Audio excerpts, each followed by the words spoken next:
The love of God, sometimes we take it for granted. The love of God is not the same love that we have towards one another. The love of God is so deeper, very deeper, to the extent that if you understand the mystery of his love, you will know how to appreciate him every day of your life. When I'm talking about the love of God, I'm talking about the mercy of God. I'm talking about the grace of God.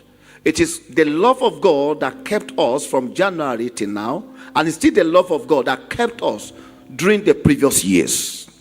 It is not because we are so holy or righteous before him, knowing that the Bible said that all our righteousness is like a filthy rag. Why? Because men have his own weaknesses, and the weaknesses of men made man not to be righteous.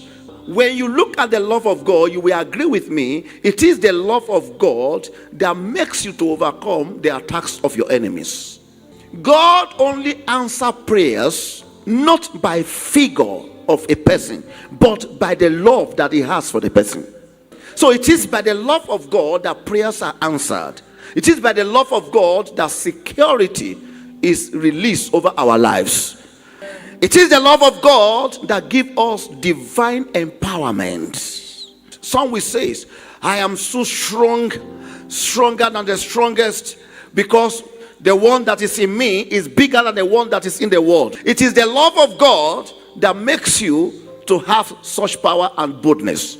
Without the love of God, you will see that you can be vulnerable to any form of attack.